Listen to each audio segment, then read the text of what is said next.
Greetings, fellow action figure connoisseurs, and welcome to another episode of Digital Caveman Presents Star Wars Wednesday.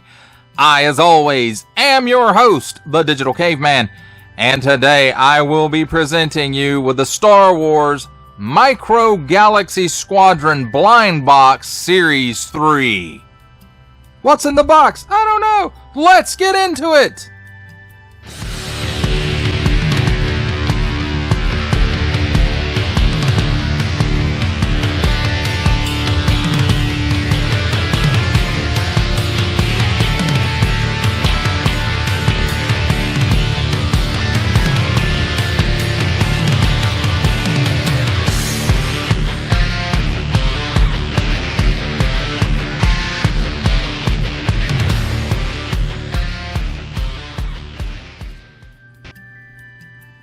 Let's take a look at the packaging. On the top, Star Wars Micro Galaxy Squadron.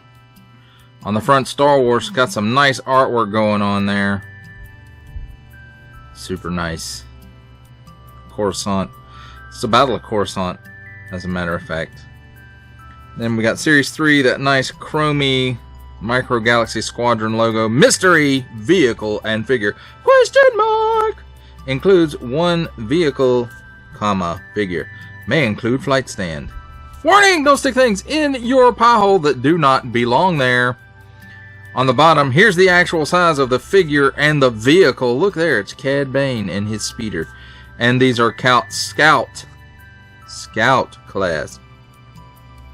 Vehicle and figure shown for reference only. On this side, collect all 8. Here's some possibilities that you might get. And then here's the chase figures. Looks like Cad Bane. And I can't tell what figure that is, but it looks like an indoor style speeder bike. And that looks like it might be Count Dooku. So there's all the possibilities you might get, and you might get it more than once. And on this side, here's some more of that artwork of the Battle of Coruscant. And then a number blazed in here. As far as I can tell, all of the numbers are the same. And there's some Arborish Micro Galaxy Squadron. On the back, don't give it to babies! Symbols I'm not going to learn. Warnings and stuff. Micro Galaxy Squadron, Star Wars.com, Lucasfilm Limited, Disney Print, Jazzwares, Made China. Problems, and a barcode. That, my friends, does it for a look at the packaging. Let's take a look at the vehicle and the figure and the stand, which I'm guessing counts as an accessory. And here we've got some handy dandy tweezers. And let's take a close-up look at this Stormtrooper.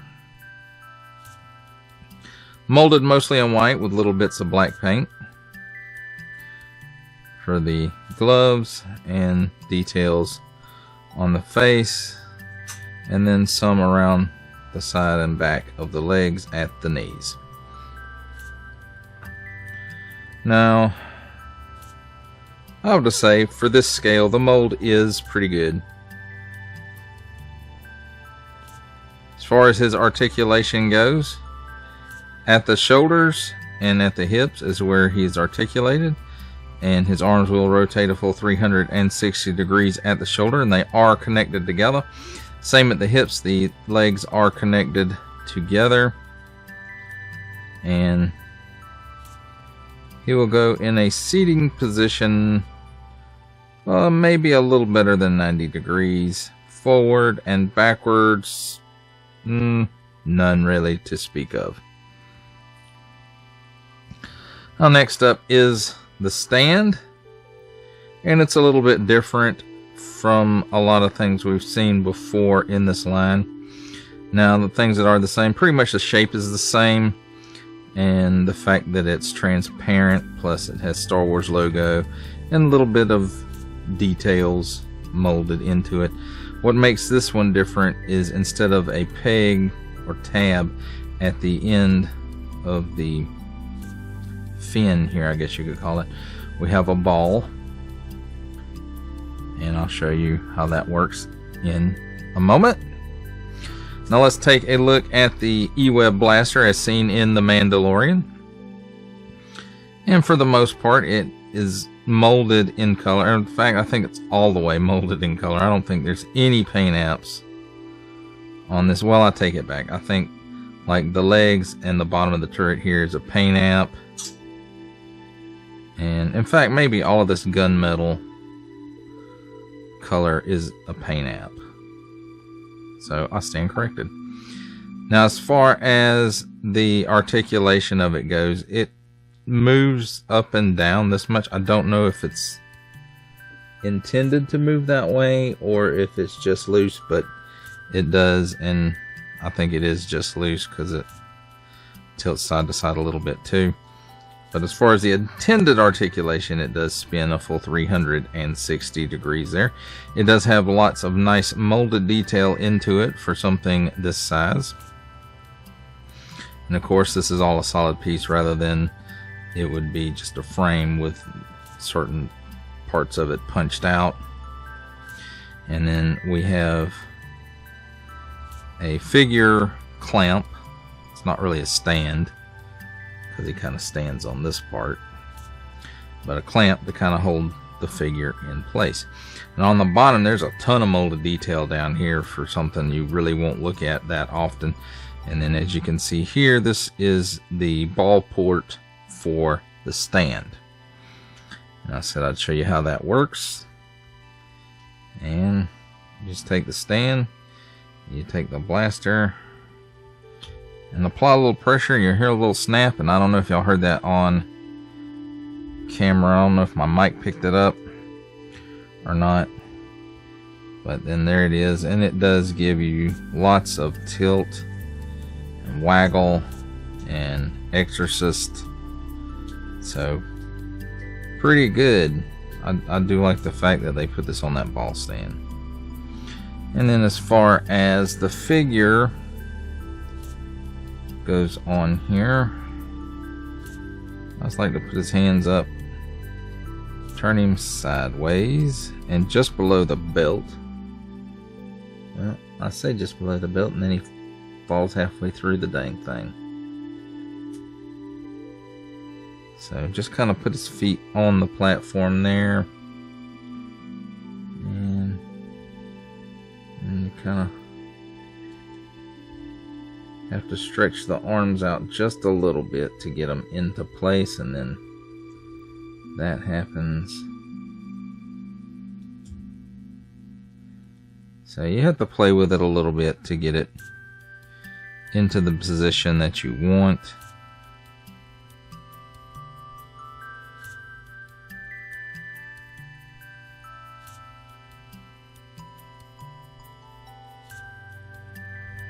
And the more you mess with it, the more it's difficult to get it exactly like you want it. If this is something that you're going to put him on here and you're not ever going to take him off, you might want to use a few dabs of glue. But if you plan on, like I do, on using him maybe in your Imperial troop transport or some other Imperial vehicle, you don't want to do that. So just kind of put the hands up here to the fake it. Get it close enough, I guess. And then the hands fall off. Awesome. Well, there you go, my friends. A look at the E-Web Blaster Cannon, Stormtrooper, and Stand. It's time for my favorite part of a review, comparisons. And here we have a bunch of Micro Galaxy Squadron figures and vehicles, our featured one being the Series 3 Blind Box, Floating E-Web Blaster, and Stormtrooper, along with Darth Maul and the Sith Speeder, Din Djarin and Swoop Bike, Hera Syndulla's A-Wing Starfighter, the Imperial AT-ST, the Imperial Troop Transport, and Obi-Wan Kenobi's Jedi Starfighter.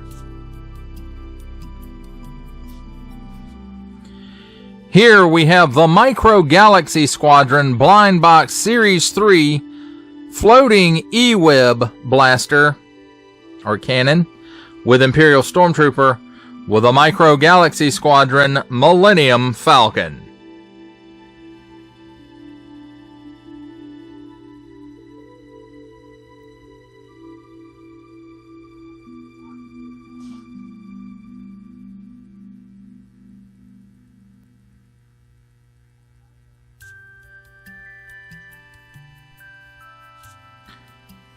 For final thoughts on the Micro Galaxy Squadron Series 3 blind box floating or hovering E-Web cannon with Stormtrooper, I have to say this is a pretty cool idea that they can put these E-Webs on floating platforms to maneuver them better,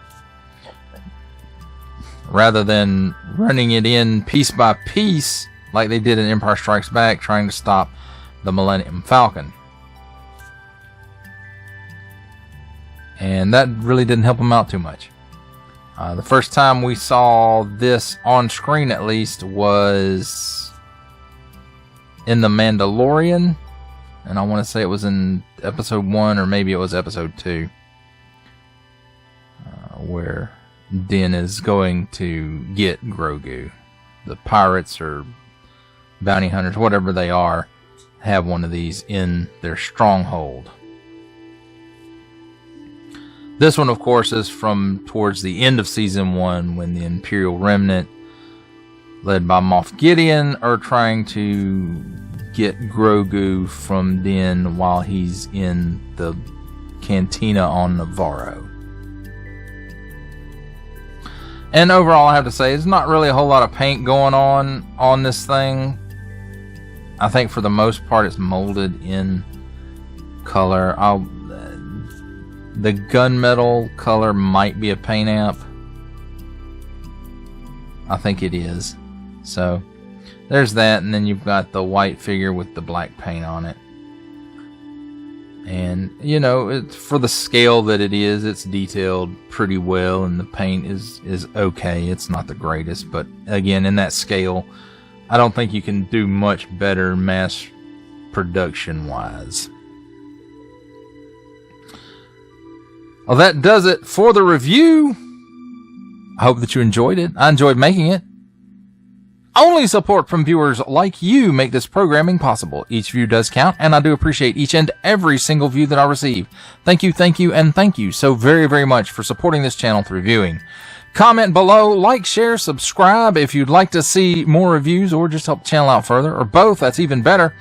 And don't forget to ding that bell so that in the future you will be notified as my new content becomes available. That's a wrap, folks. I'll see you next time.